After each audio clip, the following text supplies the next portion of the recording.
તાજેતરમાં આજે ગિરનારની લીલી પરિક્રમાની તૈયારી અંગે તંત્ર અને સાધુ સંતો વચ્ચે એક બેઠક યોજાઈ તેને મહત્વની સૂચના અને વ્યવસ્થા ચર્ચા કરાઈ હતી. ગિરનારની લીલી પરિક્રમા 2 થી 5 નવેમ્બર સુધીમાં યોજાશે અને વહીવટીતંત્ર અને ઇન્દ્રભારતી બાબુ સહિતના અગ્રણીઓની બેઠક વ્યવસ્થા, પ્લાસ્ટિક પ્રતિબંધ અને સુરક્ષા અંગે ચર્ચા થઈ હતી. જિલ્લા વહીવટીતંત્ર દ્વારા ગિરનારની લીલી પરિક્રમાની તૈયારી અંગે તંત્ર દ્વારા બેઠકનું આયોજન કરવામાં આવ્યું હતું અને બેઠકમાં સાધુ સંતો, ઉતારા મંડળ તેમજ સામાજિક સંસ્થાના અગ્રણીઓ હાજર રહ્યા હતા અને પરિક્રમાના આયોજનને લઈને સાધુ સંતો તથા અગ્રણીઓ વિવિધ સૂચનો રજૂ કર્યા હતા અને કાર્તક સુદ 11થી શરૂ થનાર ગિરનારની લીલી પરિક્રમાને લઈને વહીવટીતંત્રની બેઠક યોજાઈ હતી અને જેમાં વિવિધ સૂચનો અંગે ચર્ચા વિચારણા કરવામાં આવી હતી. ત્યારે તંત્ર દ્વારા સુદૃઢ વ્યવસ્થા કરવામાં આવી છે તેની માહિતી આપવામાં આવી હતી અને તેમાં આવેલા સૂચનો પર અમલવારી કરવા જરૂરી વ્યવસ્થા જાળવવાની સૂચના આપવામાં આવી હતી.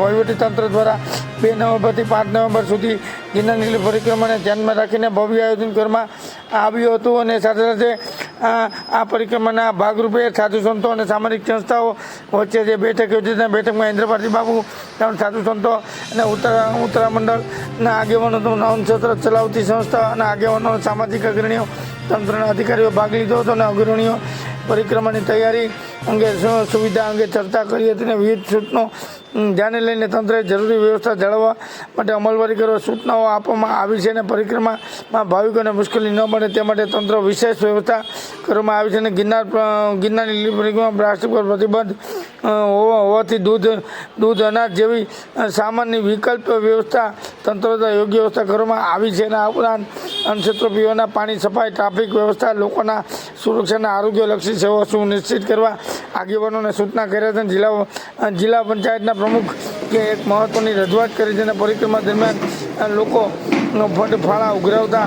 માટે સ્ટોલ મૂકવામાં આવે છે તે પ્રકારની મંજૂરી ન આપવામાં આવે અને આવા સ્ટોલો બંધ કરાવવા એવી રજૂઆત પણ કરવામાં આવી હતી.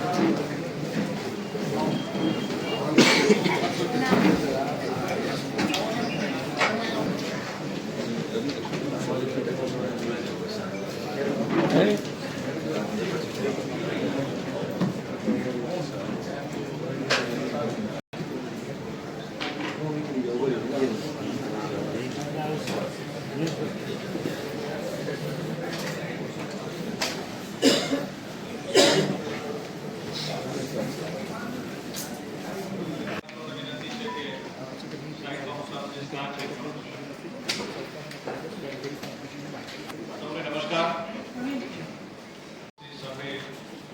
પૂજનીય વંદનીય એવા પ્રમુખશ્રી, સ્ટેન્ડિંગ કમિટી ચેરમેનશ્રી, એસપીશ્રી, ડીજીઓશ્રી તમામ એના પહેલા સુધીમાં તમામ એમની કામગીરી પૂર્ણ થઈ જાય એવી ડીસીએફ તરફથી ખાતરી પણ આપવામાં આવી છે. પોલીસ તરફથી પણ એમને જે પણ અલગ અલગ ઝોન બનાવવાના અને ડીવાયએસપી, બીઆઈ, પોલીસ તંત્ર ઊભું કરીને સિક્યુરિટી બાબતમાં એ પણ એ દરેક ગોઠવાયું છે. દર વર્ષેની જેમ અમુક સુધારા પણ આપણે કર્યા છે, નવી વસ્તુઓ પણ કરતા હોય છે. 2-3 વર્ષ પહેલા આપ જાણો છો કે અમુક એવા પોઈન્ટ હતા જેમ કે માળવેલાની હોડી હોય, નળવાણી હોડી હોય, તે જગ્યાએ આપણે લાઈટ ઇલેક્ટ્રિસિટી પહોંચાડવાની ખૂબ રજૂઆતો આપતી હતી અને આપણે પૂર્ણ કરી. આ વખતે આપણે એ પણ કર્યું છે કે જે અંતિમ પડાવ છે ત્યાંથી લઈ અને ભવનાથ સુધી, બોરદેવીના પોઈન્ટથી લઈ અને ભવનાથ સુધી પણ અમારા ધ્યાને આવ્યું હતું કે ભાઈ અમુક લાઇટના પોઈન્ટ આપણે બનાવવા જોઈએ. એ બીજી વિશે લેવા કાઢી લે છે. કેટલાની સીડી હોય, ભવનાથ વિસ્તાર હોય, બધામાં ઇલેક્ટ્રિસિટીનો પુરવઠો સતત પ્રોવાઈડ થાય, વિવિધ જનરેટરો મુકાય, એનું પણ આયોજન બીજી વિશે લેવાનું છે. બીજો અગત્યનો મુદ્દો હોય છે પાણીનો. પાણી માટે એના પણ પાણી પુરવઠા તરફથી જે અત્યારે છે ખોટું આયોજન થયું છે એમાં આપણે બ્રીફ કરીએ તો 19 પોઈન્ટ ઉપર 29 જેટલી ટાંકીઓ અને જે છે એ મૂકવાનું આયોજન કર્યું છે. 7 એવા એ લોકો વિસ્તારમાં એ પણ અત્યારે કામગીરી કરી રહ્યા છે. મોટી સંખ્યામાં લોકો આવતા હોય એટલે ઓબ્વિયસ છે કે આરોગ્યની તંત્રની આપવું તો જેટલી પણ પોલીસની રાવટી છે કે ફોરેસ્ટને છે ત્યાં તો આપણે દવાના સ્ટોક વગેરે રાખશું. સાથે સાથે આ વખતે વિચાર છે જે પણ સેવાભાવી ટ્રસ્ટ સંસ્થા હોય એમને પણ ઇન્વોલ્વ કરશું અને જે એનસીસી એનએસએસ ના યુવાનો છે એને એસડીઆરએફ ટીમમાં બધાને કે કઠિન ચઢાઈને લીધે ઘણા ખૂબ મોટો રોલ છે અને જે લોકો પરિક્રમામાં આવતા હોય એ આપણા ભંડાર વિસ્તારમાં પણ અલગ અલગ જગ્યાએ જતા હોય, દર્શન કરતા હોય, કિનાર ઉપર જતા હોય, તો એવી જગ્યાઓએ પણ આપણે યોગ્ય વ્યવસ્થા જળવાય એનો પણ આ દર વર્ષની જેમ આ વખતે પણ આપણે પૂરો પ્રયાસ કરેલો છે. મેં તો ફોરેસ્ટ તરફથી જે અત્યારે રસ્તાઓના કામગીરી, રિપેરિંગની કામગીરી છે એ પણ એ લોકોએ શરૂ કરી દીધી છે. તો એમાં અમે ઘણા બધા લોકોનો સહયોગ લઈ અને મેક્સિમમ લોકોને આપણી આ સારવાર પહોંચી રહે હેલ્થની એનું પણ આયોજન આમાં કરવામાં આવે. એસટી તરફથી પણ 30 જેટલી એક્સ્ટ્રા મિની બસ એમને માંગી લીધી છે, કારણ કે આમાં ઘણી વાર એવું થાય છે મોટી બસ કરતા એ ભીડભાડવાળો વિસ્તાર હોય એટલે આપણને કરી દે. વિનંતી છે અને એ લોકોએ કામ પણ શરૂ કર્યું છે કે જેટલા પણ સોમનાથ વિસ્તાર અને સિટી વિસ્તારના રસ્તાઓ છે એ બધા પરિક્રમા પહેલા તમામ પેચો આરટીઓ તરફથી ખાસ તો જે રિક્ષાના ભાડા છે એના ભાવ નક્કી કરી પોલીસ સાથે લઈ કોઈ પણ જગ્યાએ વધારે ભાવ લેવામાં ન આવે એનું પણ આયોજન કર્યું છે અને જે દૂધ છે કે અન્ય બનાવટો છે એના પણ ભાવ જે છે અને લોકોની જે રજા ન થાય એના માટેનો પ્રયાસ કરવા માટે પણ અમે બીએસઓને સૂચના આપી છે. એટલે મોટા ભાગે અલગ અલગ વિભાગ સાથે સંકલન કરીને આયોજન કર્યું છે, અને આમ છતાં કોઈ એવી બાબતો જે અમારાથી છૂટી જતી હોય અને આપ લોકોના વર્ષોના અનુભવ અને પહોંચી હોય એ આજની આ મિટિંગમાં જે છે આપણે તમારી પાસેથી એ સાંભળીશું. ચોક્કસ જે આપણી પાસે થોડો સમય છે એ આપણે કામગીરી કરી અને વધુ સુવિધાઓ ઊભી થાય એનું ખાસ આપણે આયોજન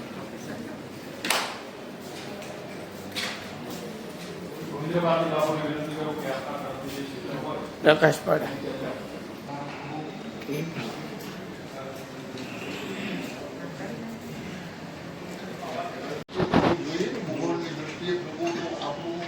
પંચાંગ જે છે એ પંચાંગ જે પ્રભુ છે એ પ્રભુ આજે મહારાષ્ટ્રની અંદર અલગ છે, રાજસ્થાનમાં અલગ છે, ગુજરાતમાં અલગ છે.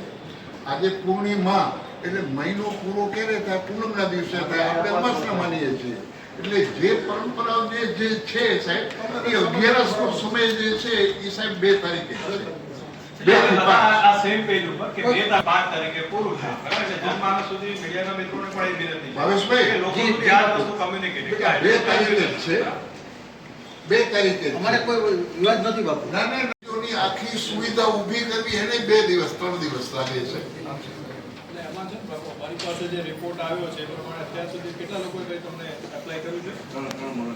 ટોટલ લાસ્ટ છેલ્લા વર્ષે 75 પરમિટ આપી દીધા જી, એમાંથી અત્યાર સુધીમાં 3 અરજી આવી છે લોકોને. એટલે પહેલી રિક્વેસ્ટ તો એ છે કે બધા અરજી કરી નાખે તો ખબર પડે કે કુલ કેટલા ક્ષેત્રો આવવાના છે, એમાં કેટલો સમય લાગશે.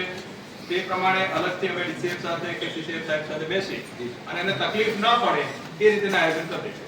સાહેબ આજે આપણે મીટિંગ થઈ એટલે આજે બધાને ખબર પડી હશે કે મહાત્માઓ કાલથી તમને પ્રભુ દેવાય મળશે કે જે ઉતારા મંડળવાળા છે કે જે મહાત્માઓ જે ઉતારા નાખે છે ક્ષેત્રની અંદર એ તમને પ્રભુ દઈ દે છે. સાતમથી ચાલુ કરી દેજો, પૂરું કરી દેજો.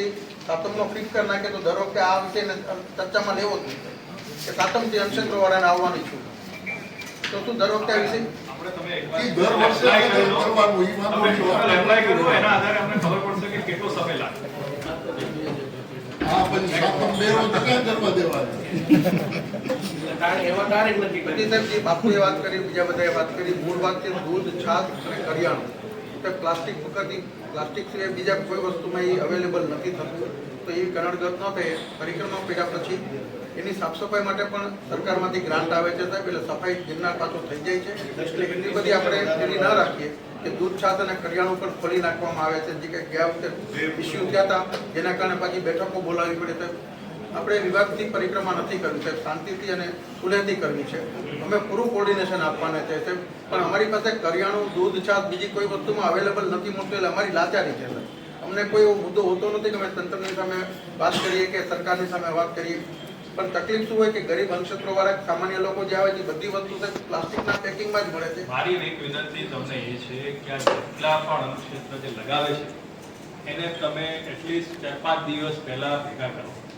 એમાં સંબંધિત વિભાગ એની સાથે આવશે અને સરકારની આ ગાઈડલાઈન છે, નામદાર હાઈકોર્ટનો આ ઓર્ડર છે, બરાબર, અને એમાંથી શું પાલન તમારે કરવું પડે અને એમાં એની શું મુશ્કેલી નડે છે, એનો શું રસ્તો નીકળી શકે, એના માટે આપણે અત્યાચાર ઉપચાર કરવા કરતા જે ખરેખર જે લગાવવાના છે એને બેસાડીને વાત કરીએ ને તો ગયા કોઈ વર્ષે confusion નહીં. પણ આવી બેઠક કરી હતી સર. 3 વસ્તુ મારી છાસ અને કરિયાણું 4-5 દિવસ પહેલા એક સાથે, બરાબર, એક આપણે અલગથી બેઠક હતી, બરાબર. કોઈ વાત સાહેબજી એક ફોરેસ્ટ છતાં પણ એક પ્રભુ વરસાદના કારણે જે ભવનાથ વિસ્તાર અને પરિક્રમાના રૂટ ઉપર રસ્તાનું રિપેરિંગ કરવું એક.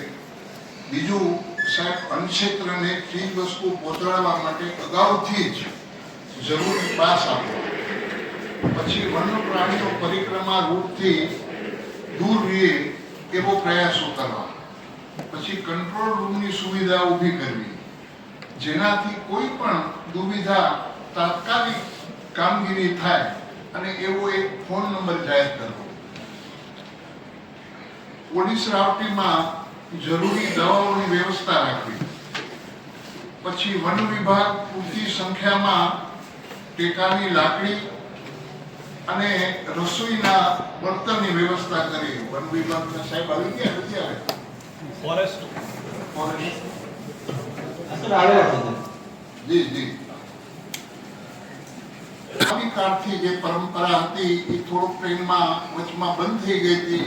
જે પોલીસ દ્વારા સાહેબ જ્યારે ઉદ્ઘાટન થાય ત્યારે બંદૂકનો અવાજ દેવામાં આવતો એ પણ અને જંગલને કોઈ નુકસાન ન પહોંચે તેના માટે પ્લાસ્ટિકની ચીજો ન જાય એવી તકેદારી રાખવી. પછી કાળવાથી ભવનાથ સુધીની મિની બસની સંખ્યા વધારવાની અને જુનાગઢ તરફ આવતી ટ્રેનો વધારવાની.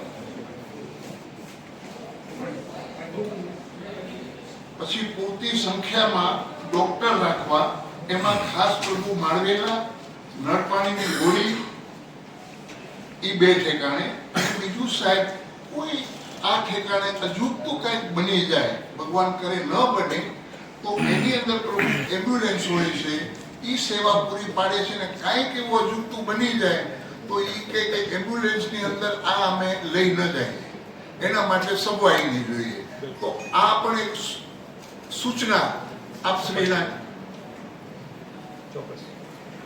પછી પૂરતી સંખ્યામાં એક જનરેટર, લાઈટ, પાણી, દવાની વ્યવસ્થા. પછી સાહેબ એક દૂધની વ્યવસ્થા માટે એક ખાસ કોઈક એવું કરો, કેમ કે દૂધની થેલી પ્લાસ્ટિક અંદર તો જશે નહીં, તો એના માટે કઈ સેવા એક ઊભી કરવી કે જેનાથી હરેક પબ્લિકને એમાં દૂધ પૂરતું મળી શકે. આના સિવાય અને બીજું સાહેબ એક ખાસ કે જે અમારી પરંપરા જે છે, કેમ કે અમારી ભારતીય પરંપરા છે એ તારીખથી નથી હાલતી, તિથિથી હાલે છે. ઘણી વખત મેળો 5 દિવસનો થાય છે, ઘણી વખત મેળો 4 દિવસનો થાય છે. તો આ ફેરે પણ ઘણા વ્યક્તિઓએ કીધું કે 1 તારીખે પરિક્રમા ચાલુ થઈ જવી જોઈએ, પણ સાહેબ બિલકુલ નહીં. તારીખ 2 તારીખના 11ના મધ્યરાત્રિએ 12 વાગે મેળો ચાલુ, પરિક્રમાનું ઉદ્ઘાટન થશે અને તારીખ 5ના પૂર્ણાહુતિ થશે સાહેબ. એની અંદર પ્રભુ એ ખાસ પ્રભુ જોવાનું છે. અને બીજું ખાસ પ્રભુ વનતંત્રને એક નમ્ર વિનંતી કે જો ભવનાથ ક્ષેત્રની અંદર પબ્લિકનો વધારો થઈ જાય તો થોડોક દરવાજો વહેલો ખોલી નાખવો કે જેનાથી પબ્લિકને કોઈ દુવિધા ન થાય. બીજું કે હર વર્ષ તંત્ર દ્વારા અને સાધુ સંતો દ્વારા એક પરિક્રમાનું નિરીક્ષણ કરવામાં આવે છે.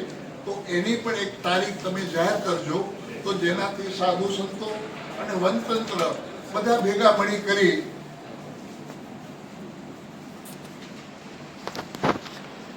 અને બીજું સાહેબ કે અમુક ઠેકાણે જ્યાં નળ પાણીની ગોળીને અમુક ઠેકાણા એવા છે જ્યાં પોલીસ ડિપાર્ટમેન્ટની રાવટીઓ પડે છે સાહેબ. હું આ પોલીસ ડિપાર્ટમેન્ટના માણસો સાહેબ ખાલી બુંદી ગાંઠિયાના પેકેટ જ જમે છે, બીજું કાંઈ એમને જમવાનું મળતું નથી. તો એ ડિપાર્ટમેન્ટ તરફથી પ્રભુ એ સુવિધા રાખો કે પ્રભુ જે અમુક ઠેકાણે રાવટીઓ જે છે એને પ્રભુ ભોજન પૂરેપૂરું મળવું જોઈએ. એના સિવાય પ્રભુ ભરદ્વાજગીરી જે આપનું પોલીસ બી આમાં કરી રાખે બધા પરિક્રમા સીધા વહી જાય છે એટલે ભવનાથ જતો પબ્લિક આવતી જ નથી અને ત્યાં હું આડે બેરેક મૂકી દે છે ક્યાં આપણે તમારા ગેટ પાસે એટલે ભવનાથ ગેટ રીતે આવવા જ નથી સીધા ડાયરેક્ટ જ જવા દઈએ આપણે તો વાહન માટે પબ્લિકને કોઈ રોકતું નહીં, વેહિકલ એલાવ નથી કરતા. પબ્લિક જ પૂછતી હોય છે પરિક્રમા ક્યાં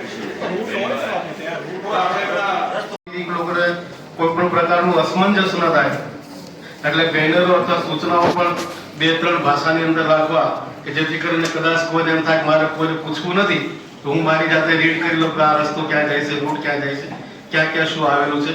એના મોટા મોટા જે અત્યારે આપણે આમ તો ન કહેવું જોઈએ મિટિંગની અંદર કે વ્યક્તિગત મોટા મોટા બેનરો નગરપાલિકા મારે કે કોઈ અમારા સંતો મારે કે કોઈ પણ બીજા એની કરતા એવી સૂચનાઓનો મોટા બોર્ડ મારો ને કે લોકોને દેખાય કે ભાઈ જાવું ક્યાં, તમે કોણ છો ને ઈ કોણ છે દુનિયા ઓળખી જવાની છે આજે નહીં તો કાલે. એવી સૂચનાઓના એવા બોર્ડ બેનરો મારો તો લોકોની નજરે ચડે ને લોકો એને સુચારુ રૂપથી વ્યવસ્થાનું પાલન કરી શકે. વિશેષ અને અમારા મંડળના અધ્યક્ષ ઇન્દ્ર ભારતી બાપુએ વાત કરી કે 2 તારીખે રાત્રિનો જે મુહૂર્ત જોઈ અને શાસન પ્રશાસનની દ્વારા ગાર્ડ ઓફ ઓનર રાઇફલ દ્વારા આપવામાં આવે છે અમારી પરંપરા છે અને વિશેષ સંતોની હાજરીની અંદર અથવા તો વિશેષ રાજ્ય સત્તાધી અધિકારીઓની સાથે એનું ગેટનું ભવ્ય પૂજન દિવ્ય થાય અને એ પરંપરા આગળ આવતા સમયમાં પણ ચાલતી રહે એવી અમારી અપીલ છે અને નિવેદન પણ છે. નમો નારાયણ. નમો નારાયણ. સાહેબ નથી એટલે એને જે સૂચનો મોકલ્યા છે એ સૂચન તમને કહેવાના છે. પરિક્રમા દેવઉઠી હોય છે એટલે તારીખ સાથે કોઈ નિસ્બત નથી એટલે તિથિ પ્રમાણે પૂજ્ય બાપુએ ઇન્દ્ર ભારતી બાપુએ જે કીધું એ રીતે થાય. બીજું સાહેબ એ કહેવાનું કે ગયા વર્ષે પરિક્રમા છે એ વહેલી શરૂ થઈ ગઈ હતી એટલે કે ગેટ વહેલો ખોલવામાં આવ્યો હતો તો એમાં ક્યાંક એવું હતું કે એનો પ્રસાર અને પ્રચાર યોગ્ય રીતે નહોતો થયો. જે તારીખે શરૂ કરીએ તો આપણે જેમ પોલિયો નાબૂદીના જે અભિયાન હલાવીએ છીએ કે આપણા ચૂંટણીના મતદાર યાદીના જે કરીએ છીએ એવી રીતે પ્રસાર અને પ્રચાર યોગ્ય રીતે થાય. જીએસઆરટીસી અને રેલવે છે મેક્સિમમ લોકો એ માધ્યમથી આવતા હોય તો એનો પ્રચાર યોગ્ય રીતે થાય સાહેબ. અને જે તારીખ નક્કી થાય બાપુએ 2 તારીખ કીધી એ વિધિવત રીતે જે મુહૂર્તમાન જે હશે તો એ તારીખ તંત્ર દ્વારા કન્સર્ન ડિપાર્ટમેન્ટને જો કહેવામાં આવે છે તો અહીંયા જે બિનજરૂરી લોકો વહેલા આવી જાય છે અને પછી ગેટ ઉપર જે પેલો થાય છે અને પછી ગેટ વહેલો ખોલી દેવાના પ્રશ્નો થાય એ એક ન થાય. બીજું સાહેબ કે જે નળપાણીની ગોળીએ જે આની પહેલા ટ્રાફિક જામ થઈ ગયો હતો અને જે વડીલો છે વડીલોને તકલીફો થઈ હતી તો ડ્રોનથી સાહેબ કંઈક એવું થઈ શકે કે મોનિટરિંગ થાય કે ક્યાં રશ છે તો એ જ્યારે એવો રશ થાય ત્યારે આગળ પરિક્રમાના ફર્ધર રૂટમાં જ્યાંથી શરૂઆત થતી હોય ત્યાં લોકોને ધીરે ચાલવા કે ઊભા રાખી દેવાના આવા થાય કેમ કે 2-3 ચઢાણ એવા છે કે અઘરા છે. સામાન્ય લોકો એકદમ સ્પીડલી એ પૂરું નથી કરી શકતા. પછી આમ બધાને એવું હોય કે આ ઇઝી છે પરિક્રમા એટલે બધા કંઈ તૈયારી સાથે ના આવ્યા હોય તો આપણું આરોગ્ય વિભાગ જો ORS ની કંઈ વ્યવસ્થા કરી શકે તો એ એનર્જીની ડ્રિંક વાળા પહેલાથી લોકોને એનાથી કંઈ ફાયદો થાય. બાપુએ કીધું દીપડાવાળી જે આની પહેલા ઘટના બની હતી તો એ ઘટનાનું પાછું પુનરાવર્તન ન થાય અને આપણી ફોરેસ્ટની ટીમ ખૂબ મોટી છે ટ્રેકરો ને બધા છે તો એ પરિક્રમા રૂટમાં આમ સિંહ કે જંગલી જનાવરની એવી પેટર્ન નથી હોતી કે અચાનક આવે. એ એક રૂટ ઉપર છે એ સ્ટેબલ થતા હોય અને પછી ત્યાં એ ફરતા હોય તો એ રૂટ ઉપર એકદમ મોનિટરિંગ થાય અને આખો જે 36 કિલોમીટર રૂટ છે એ આમ મોટો રૂટ ન કહેવાય આ મોનિટરિંગ કરવા માટે. એટલે જો આપણા ટ્રેકરો પરિક્રમાના દિવસોના 1 વીક પહેલા ત્યાં મોનિટરિંગ કરે તો આવા કોઈ જંગલી જનાવરો રૂટ પર આવી ન જાય એટલે એ થાય. આપણા એક્ઝિટ અને એન્ટ્રી પોઈન્ટ જે છે પરિક્રમાનો એન્ટ્રી પોઈન્ટ રૂપાયતન અને એક્ઝિટ પોઈન્ટ છે એ બોરદેવી છે પણ એ વચ્ચેના જેટલા રૂટો છે એટલે સરખડિયા હનુમાન છે જીના બાવાની મઢી છે આ બાજુ રામેશ્વર રામનાથ છે તો ત્યાં સાહેબ બધી જો સુવિધા હોય સુવિધા એ સેન્સમાં પૂજ્ય બાપુએ કીધું કે કંઈ એવી ઘટના બને તો આપણી એમ્બ્યુલન્સો કે ફર્સ્ટ એડ થી લઈને બધી ટીમો ત્યાં પણ હોય તો સાહેબ ઈઝી રહે. આમ પરિક્રમામાં બધા મેં તમને કીધું રૂપાયતનથી બોરદેવી સુધી જ બધા કરતા હોય પણ એ વચ્ચેના રૂટની અંદર તંત્ર માટે કે આ NGO ને એન્ટ્રી એક્ઝિટ અને આપણી ફર્સ્ટ એડ જો મળે તો એ સારું રહે. સાહેબ, એક દર વખતની એક એવી વાત છે કે પરિક્રમાના રૂટમાં મોબાઈલ નેટવર્કના હંમેશા ઇસ્યુ હોય છે. દર વખતે તંત્ર તરફથી એવું ઇન્સ્યોરન્સ પણ આપવામાં આવે કે ભાઈ એ થશે, પણ એ સમાવ નથી થતું. તો એમાં સાહેબ ઇન્ટરનેટનો કદાચ લોકોને ત્યારે ઉપયોગ ન હોય પણ કોમ્યુનિકેટ થઈ શકે. ખાલી ટેલિફોન એકબીજાને લાગે, ઘણી વખત છૂટા પડી જતા હોય કે કંઈ પણ હોય, તો ટેલિફોન વાળા જો એ કનેક્ટિવિટી જો વધારે થઈ શકે, આવું થાય તો એ વધારે સારું. 5 નાકાથી ભવનાથના પગથિયા સુધીમાં 4 જાહેર શૌચાલય છે, એમાંથી 3 સાહેબ સંપૂર્ણ બંધ છે. એ અત્યારે વર્કિંગ પોઝિશનમાં નથી. તો એ પરિક્રમાના દિવસો દરમિયાન જો એ up to date round the clock ચાલુ રહી અને ચોખ્ખા રહી તો લોકોને જે જવાનું હોય શૌચક્રિયા માટે એમાં સરળતા રહી અને જંગલની અંદર કે એવી રીતે ક્યાંય લોકોને જવું ન પડે. પરિક્રમા છે એ દામોદર કુંડમાં સ્નાન કર્યા વગર સાહેબ પૂરી નથી થતી, એવી વાયકા છે. બધા દામોદર કુંડમાં સ્નાન કરતા હોય છે.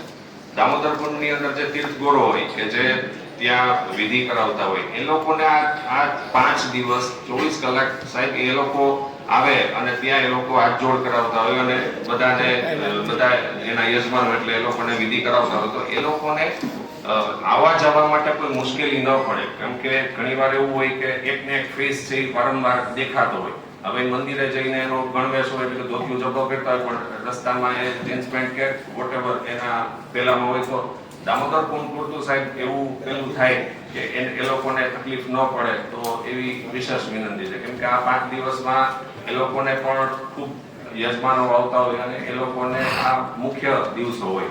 એટલે આટલી વિનંતી છે.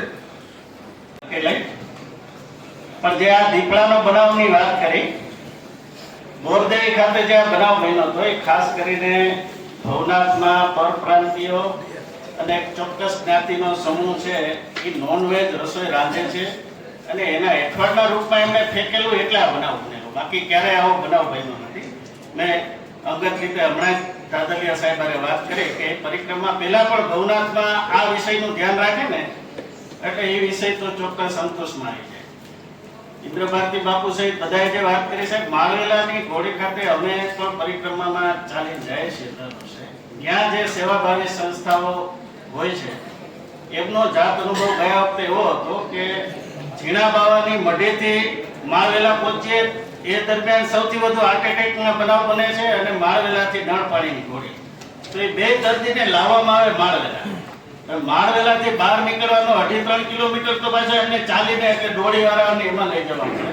એટલે ફોરેસ્ટ વિભાગ જો કામ ચલાવ મારુતિની નાની ગાડી એમ્બ્યુલન્સના રૂપમાં માળવેલા સુધી આવે, એવા 2 નાળામાં જો પથ્થર નાખીને ફક્ત ને ફક્ત એમ્બ્યુલન્સ પહોંચે એટલો રસ્તો કરી દે ને તો આપણે માનવ જીવન બચાવી શકીએ. કારણ કે એને માળવેલાથી 2.5-3 કિલોમીટર તો એ દર્દીને એને જોડીમાં નાખીને જ લઈ જવા પડે ને પછી એની બચાવની કામગીરી ચાલુ થાય. એવું જ સાહેબ અત્યારે જે યાત્રીઓ બધા ગિરનાર દર્શને જતા હોય છે એટલે ગિરનારની મેઇન સીડી ઉપર લાઇટની યોગ્ય સુવિધા છે, પણ ગૌમુખી ગંગાથી જે પાછલી સીડી તરીકે ઉલ્લેખ થાય છે એના બધા થાંભલાના વીજ વાયરો નીચે પડ્યા છે ને ખૂબ સાદાવાળા છે. અધિકારીશ્રીને ટેલિફોનિકે એનું ધ્યાન દોર્યું છે, પણ એ થાય તાતી જરૂર છે. કમસે કમ વાયર તો ઉપર ચડી જાય થાંભલા ઉપર, બાકી એમાં કોઈ નાની મોટી દુર્ઘટના થઈ શકે. આભાર. 5 ડોલીવાળા રાખો કે જ્યાં એમ્બ્યુલન્સ કે કોઈ ગાડી પણ નથી જઈ શકતી, તો અહીંયા એક એવા 5 ડોલીવાળા રાખો કે કોઈને કંઈ આ તકલીફ થાય તો ખાલી ડોલીથી આગળ પાછળ કંઈ કરી શકે. સર, બાપુજી માટે તમે ચાલુ કરશો અને કોઈ એતરાજ ન હોય તો 2 તારીખે રાત્રિના 12 થઈ જાય છે એટલે પરંપરાથી વિરુદ્ધ જશે. આપ આપણી રીતે નિર્ણય કરશો તો તમને કોઈ વાંધો નથી.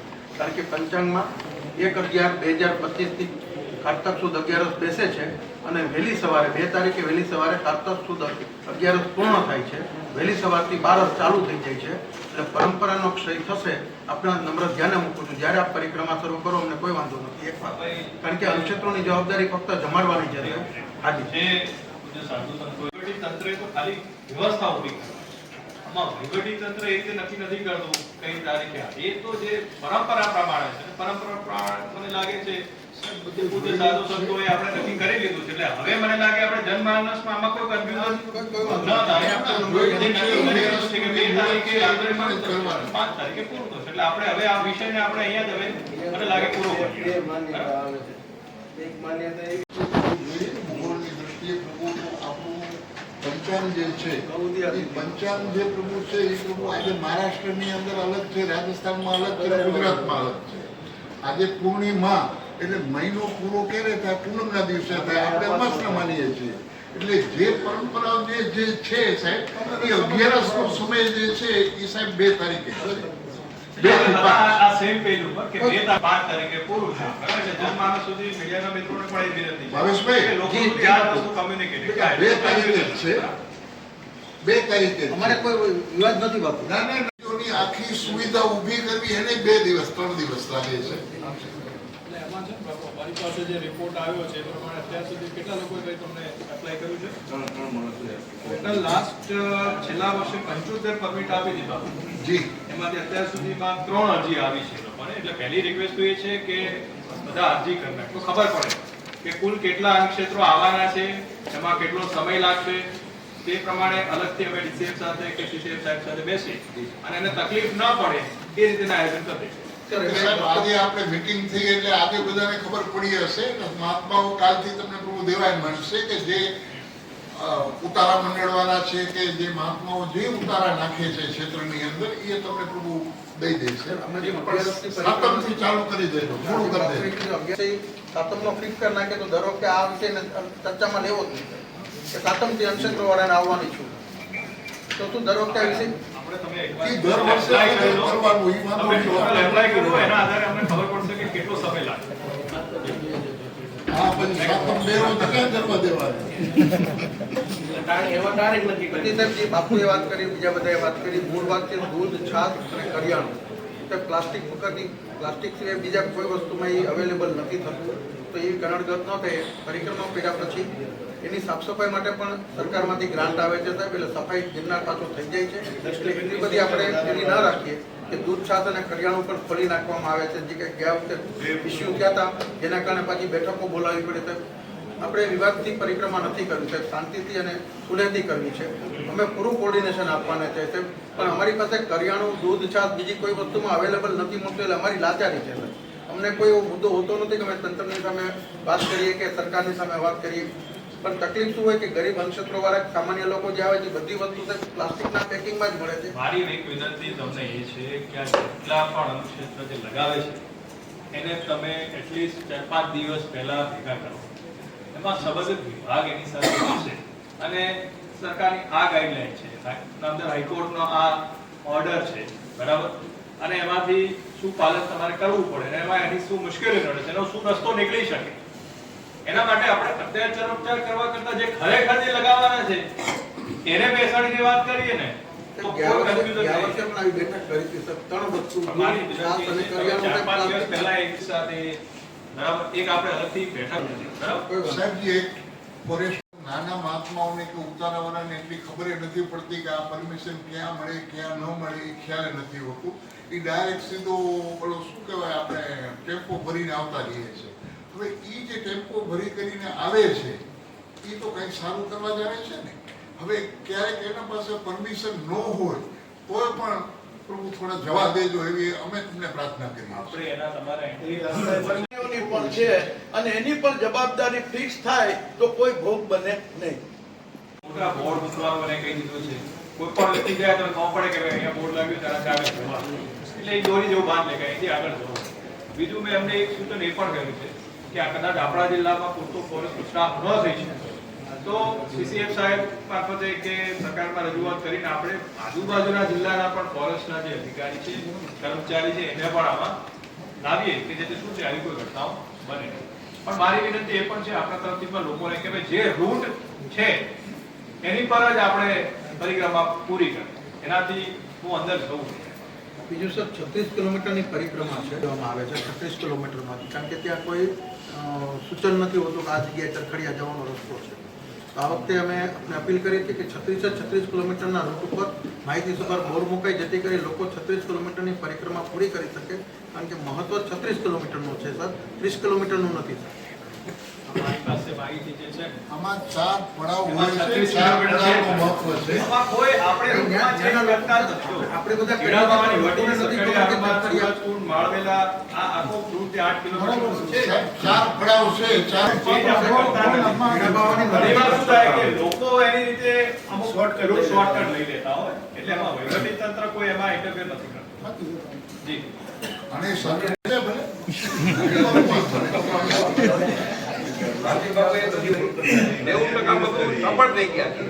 કાલે અમે જોવા ગયા રોડ પણ સારા બન્યા છે, પાણીનો પ્રવાહ પણ છે, જે પુલ તૂટી ગયો એનું પણ કામ ચાલુ, પણ એ વ્યવસ્થિત એવું છે કે લોડિંગ વાળા હાલશે તો એ જતી જશે, એટલે એની બહુ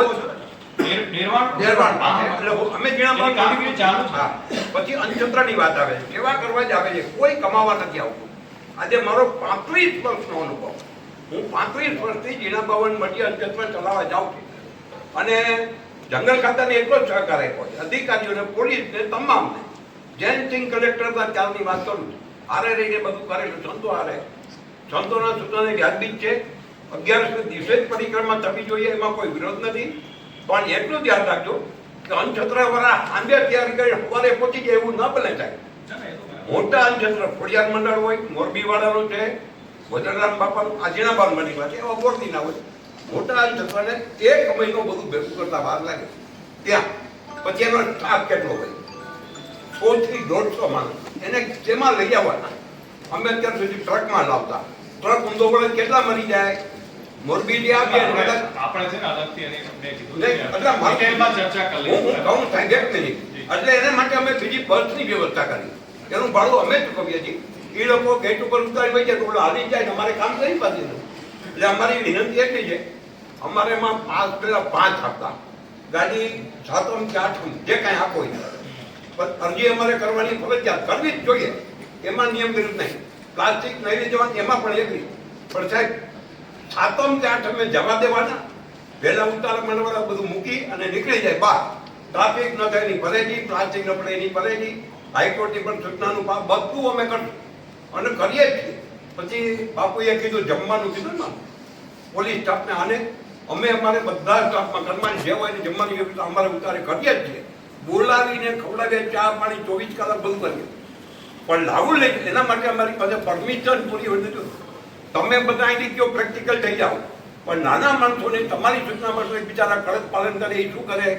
તો એવું તમે કહો કે ભાઈ જબરદસ્ત કોઈ ઉતારા મંડળ વાળો બાપુએ વાત કરી 5 આપવો, તો એને 5 આપો જે રીતે નીકળી પછી મારું કહેવા, માનો કે તમે ન પહોંચી શકો તો પબ્લિક નો સાથ તો સાહેબ લેવો જ પડે. કોઈ પણ કામ દેશ લેવલે કરવું હોય તો તમારે આ કરવું જ પડે, બરાબર? પણ બીજીને અમે વેચાતા લેશું, ગઈ વખતે કીધું સેવા કરવા ખવડાવવાનું ગયા વખતે બેસ્ટ એવા ધ્યાન પર એવા ગૌશાળાના નામે બહારની ગૌશાળાઓ અને મેન રોડ પર જ એના સ્ટોલ લાવેલા, માયકમાં બધી ગાયોના નામે અહીંયા લખવતા એવા જે બેસ્ટ સ્ટોલ છે એને આ બધું પરમિશનમાં આપવું જોઈએ, જેથી આપણો સંદેશો કે આપણે જે હમણાં મેળા ગ્રાઉન્ડ જે ખાલી પડ્યું છે હમણાં, કેમ કે બીજું કાંઈ અહીંયા છે નહીં, એકદમ ખાલી છે, કે જે રોડ ઉપર જે નાના ધંધાર્થીઓ જે ધંધો કરવા બેસે છે, તો એ રોડ 2 બાજુ ખુલ્લા કરીને એમને આ જગ્યા સોંપી દો તમે 5 દિવસ માટે કે 10 દિવસ માટે, જે આ પરિક્રમાનું જે છે એના 2-4 દી 6 દી આગળથી, તો પ્રભુ રોડની 2 સાઈડે ખુલ્લું રહે. પાર્કિંગની દ્રષ્ટિએ પણ આપણે એકવાર અમે જે વર્કઆઉટ કરશું બાપુ, ત્યારે એમાં મેક્સિમમ એનું સોલ્યુશન આવેલું કરશું. સંતોના વિવિધ અધિકારીઓના સૂચનો લીધા છે. મારે ફરીથી એ જ કહેવું છે કે આ મેળો જે છે એ બધાના સહકારથી થાય છે. વહીવટી તંત્ર પોતાની રીતે વ્યવસ્થાઓ કરે છે, અન્ય ક્ષેત્રોનું એનું પોતાનું એક અલગથી મહત્વ છે, જે સાધુ સંતોનું એમાં જે કોન્ટ્રીબ્યુશન છે એનું એક અલગ મહત્વ છે. એટલે આ એક સહિયારો પ્રયાસ, આ કોઈ એક અંગનો પ્રયાસ નથી કે એક એન્ટિટી પૂરી કરશે. એટલે આપણે બધા જે છે એને એક સહિયારા પ્રયાસ તરીકે લઈએ આપણા બધાનો જે આશય એ જ છે કે જે લોકો આવે છે એને સારામાં સારી સુવિધાઓ મળે અને એનો પરિક્રમાનો અનુભવ સારો રહે એવો એક આપણે આ બધાએ ભેગા થઈને પ્રયાસ કરવાનો છે. અને જ્યાં સુધી પરિક્રમા ચાલુ થાય છે દરમિયાન પણ નાના મોટા કંઈ પણ તમારા તરફથી સૂચનો આવશે એમાં આપણે નિયમોની મર્યાદામાં રહી અને એનો પૂરેપૂરો સોલ્યુશન આવશે એવો પ્રયાસ કરશું. જી સર. પ્રાચીન સમયથી દર વર્ષે ગિરનારમાં યોજાતી લીલી પરિક્રમાના સુચારુ આયોજન માટે આજે એક મિટિંગનું આયોજન કરવામાં આવ્યું હતું, જેમાં આ વિસ્તારના પૂજ્ય સાધુ સંતો, વિવિધ અધિકારીગણ, અમારા વિવિધ NGOs, રાજકીય પક્ષોના પણ અલગ અલગ લોકો આજે આવ્યા હતા. એમના તરફથી અલગ અલગ સૂચનો લેવામાં આવ્યા છે. આ પરિક્રમા છે એ આગામી 2 નવેમ્બરથી 5 નવેમ્બર સુધી યોજાવાની છે અને એના આયોજન માટે વિવિધ વિભાગો સાથે બેઠકો પણ થઈ ગઈ છે. અત્યારે ખાસ તો વન વિભાગ જે છે અંદરના જે રસ્તાઓ છે એનું રિપેરિંગનું એ બધું કામ અત્યારે કરી રહી છે. સાથે સાથે પોલીસ વિભાગ તરફથી પણ જરૂરી બંદોબસ્ત માટેની વ્યવસ્થા થઈ છે. ઉપરાંત હેલ્થ જે વિભાગ છે એના મારફતે પૂરતા પ્રમાણમાં ડૉક્ટર, દવાઓ, એમ્બ્યુલન્સ એની વ્યવસ્થા કરવામાં આવી છે. પાણી પુરવઠા વિભાગ માટે જે છે એમને પાણીના અલગ અલગ પોઈન્ટ ઊભા કર્યા છે, જેથી લોકોને પીવાના પાણીનું કોઈ તકલીફ ન પડે અને એ લોકો એમાં ક્લોરિનેશન વગેરેની પણ વ્યવસ્થા કરશે. ફાયરની ટીમો પણ સતત આ દરમિયાન ખડે પગે રહેવાની છે. કોર્પોરેશનની ટીમ મારફતે વિવિધ રસ્તાઓના રિપેરિંગની કામગીરી અત્યારે ચાલુ રહી છે. ST વિભાગ તરફથી પણ 20 જેટલી એક્સ્ટ્રા મિની બસનું આયોજન કરવામાં આવ્યું છે. એમ આમ જોવા જઈએ તો અલગ અલગ વિભાગોના સંકલનથી આ જે કામગીરી છે અત્યારે ચાલે છે અને પરિક્રમા શરૂ થાય એના પહેલાં તમામ જે કામગીરી છે એ સુપેરે પૂરી કરી દેવામાં આવશે, જેથી આવનાર જે ભાવિકો છે એમને કોઈ તકલીફ ન પડે. આપના માધ્યમથી ખાસ મારે 2 વિનંતી ભાવિકોને કરવાની છે. એક કે આ પરિક્રમા 2 નવેમ્બરથી શરૂ થાય છે, એટલે આપ આ પરિક્રમામાં 2 નવેમ્બરે ધારો એવી ખાસ એક વિનંતી છે. બીજું કે આ વિસ્તારમાં તમે જાણો છો એ પ્રમાણે પ્લાસ્ટિકનો પ્રતિબંધ છે, એટલે આપના સાથે જે છે પ્લાસ્ટિક લાવવું નહીં, જ્યાં ત્યાં કચરો ફેંકવો નહીં. પરિક્રમામાં આધ્યાત્મિકતાની સાથે સાથે આપણે પ્રકૃતિનું પણ જતન કરીએ અને એને પણ કોઈપણ પ્રકારનું નુકસાન ન પહોંચે એવી પ્રકારની આપણી જે એ છે એ પ્રવૃત્તિ હોવી જોઈએ, જેથી આખા વિસ્તારને આપણે જે છે એ સ્વચ્છ રાખી શકીએ. ઉપરાંત જે પરિક્રમાનો રૂટ છે એ રૂટ ઉપર જ ચાલવા માટે પણ આપણે વિનંતી છે, કારણ કે આ એક જંગલનો વિસ્તાર છે જેમાં હિંસક પ્રાણીઓ પણ હોય છે, એટલે કોઈ અઘટિત ઘટના ન બને એના માટે સ્થાનિક જે વહીવટી તંત્ર છે, વનતંત્ર છે, એને સહકાર આપવા માટે મારી આપને ખૂબ વિનંતી છે. સૂચન આવ્યું હતું, એટલે અમારી જે મેં આપને કીધું 2 મિટિંગ થઈ, એમાં ઓલરેડી અમે એના માટેની કાર્યવાહી કરવા સૂચના આપી. ખાસ કરીને ભાવ બાંધણા માટે ભાવ બાંધણા જો 2 પ્રકારના છે. એક કે ખાસ તો લોકો જે રિક્ષા વગેરેનો ઉપયોગ કરતા હોય છે, એટલે એના માટે RTO પોલીસ તંત્ર છે એના જે છે જે ભાડાના રેટ છે નક્કી કરતા હોય છે અને એમાં દરેક રિક્ષા ચાલકોને પણ સૂચના આપી છે કે એમના રિક્ષાની અંદર પણ એનું ડિસ્પ્લે થવું છે. અને બીજું છે જે દૂધ છે, શાકભાજી છે, કરિયાણું છે, આની જે બનાવટો હોય છે એના પણ MRPથી વધારે ભાવ ન લેવાય, જે ભાવ નક્કી છે એ જ લેવાય. અને વધુ કોઈ ભાવ લેતો હશે તો એને પણ આપણે તંત્રને સૂચના આપી છે કે આવી કોઈ પણ ઘટના ધ્યાને આવે તો એમાં કડક કાર્યવાહી. સર, રેલવેના કોચ પણ વધારે છે દર વખતે, આ વખતે એમની શું વ્યવસ્થા? આ વખતે અમે રેલવે સાથે પણ મિટિંગ કરી હતી અને જે DRM સાહેબ છે ભાવનગર, એમને પણ અહીંથી વિનંતી કરી છે કે એક્સ્ટ્રા એના માટેની ટ્રેન જે છે એ જરૂર હોય એ દોડાવવામાં આવે. સર, ઉતારા મંડળ માટે ક્યારે વ્યવસ્થા કરવામાં આવે? ઉતારા મંડળ માટે અત્યાર સુધીમાં 3 જ અરજીઓ આવી છે. ગયા વર્ષે 75 જેટલા ઉતારા મંડળોને આપણે એને પરમિશન આપી હતી, એટલે એક વિનંતી એમને એ કરી છે કે તાત્કાલિક બધા એમાં અપ્લાય કરી દે અને ટોટલ કેટલા આવે છે એ પ્રમાણેનું અમે અલગથી બેઠક કરીને અહીં એ વ્યવસ્થા કરીશું.